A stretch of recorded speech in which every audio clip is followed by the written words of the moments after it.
Hey, everybody. Welcome to day 77 of Reseller Reflections, a day in the life of a full time reseller supporting family. It is August 24th, 2024, and today's theme is focus. Focus. Yes. So I have linked up show notes a podcast I think you will really enjoy. It's a Think Media podcast. It's episode 341, and they talk with Sean Cannell talks with Michael Hyatt, who wrote Full Focus. And there were a lot of really good things. I'm just going to briefly just touch on them, but I think you might get a lot out of it. Some of this stuff is a little like biohacky or the end, but if you're into that, great. I haven't gotten there yet. Maybe that's like a next evolution or something. But focus, all right, and focus dilution, right? All right. So as resellers, and let me know in the comments your thoughts on this. It is so easy to dilute our focus, to fill our, calendar with things that aren't focused. And, whether that is we are not really adequately niched down or niched down in what we're doing.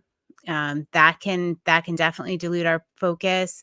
One of the things we talk a lot about when we do coaching, we talk about it in our episodes, we talk about it in Mastermind. It is something that we hammer home all the time, is that if you are just starting, and this even applies to me 13 years in, really you should be focusing on one thing and mastering that. So what we recommend for new resellers is to focus on one platform.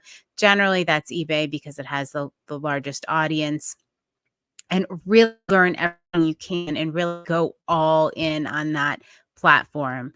Or if you're selling a certain thing, go all in on that thing.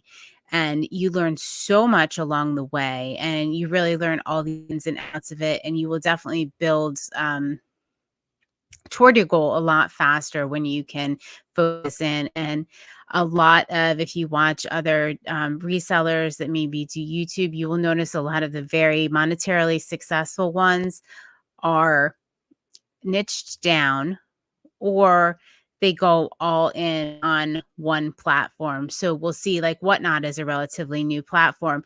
And we see the people that are being very successful on Whatnot. It is because they have focused all of their energy and their whole business model, and they're nailing it. And that's how they're doing it. People that are, eBay, same thing. They are super focused on one thing. They're not worried about putting their things on 15 platforms so that the whole world can see them. They're focused. And we see that with a lot of monetarily successful resellers is focus. I know it's tempting to really just dilute your focus, and you don't want to miss out on the next new thing, and you don't want to miss out on the next new opportunity, but really think about that. And it's something I have to like really reel myself back in all the time, constantly. Like, I'm like, oh, let me try that. Let me try this. I don't want to miss out on it. I get it. Same thing. But I'm really going to listen to that podcast again. I'm really going to, and you will hear so many very successful people say that focus is key. Now, focus can apply to your daily life and maybe time blocking and things like that. The other thing I took out of this, well, there are two more things that I took out of this. And the one is when you're talking about like it's so important to have boundaries with your schedule, boundaries with people in your life, all of that. That's key to maintaining focus. And I loved this concept. It just kind of made it very visual for me. When you're planning out your year, your week, your day, you put the big rocks in first.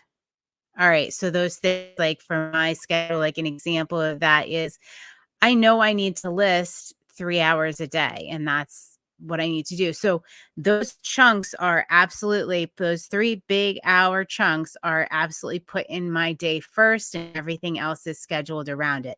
Whether family dinner is a big rock, or yeah, I don't know, taking a walk is a big rock.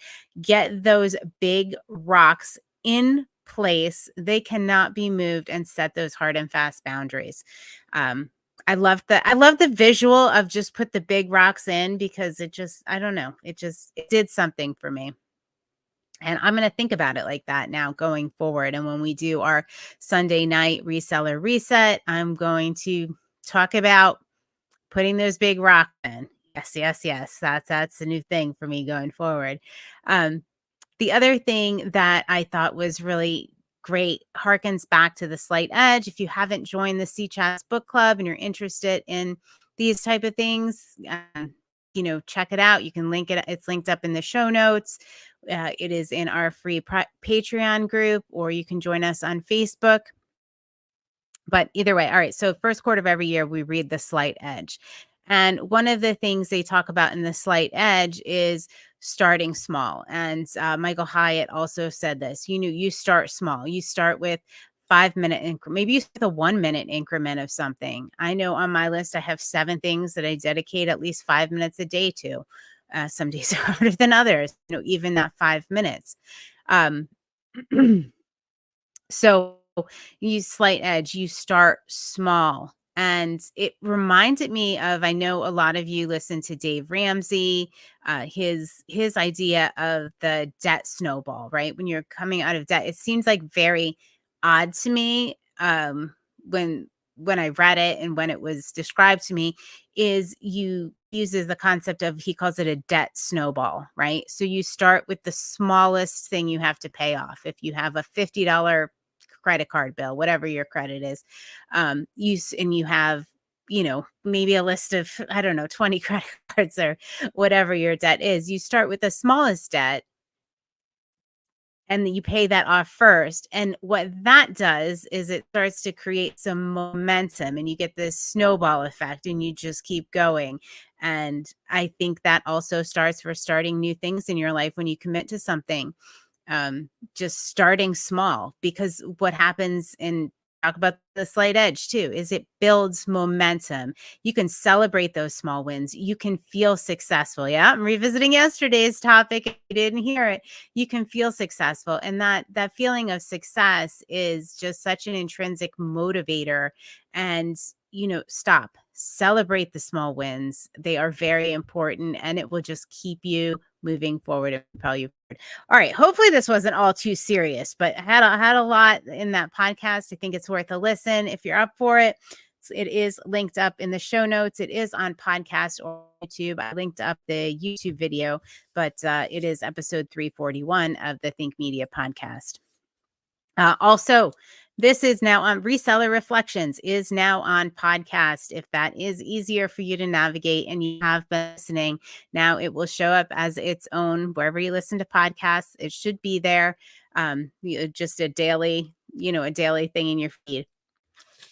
So hopefully it makes it a little easier for those of you that like to listen on Spotify. It is a video podcast as well.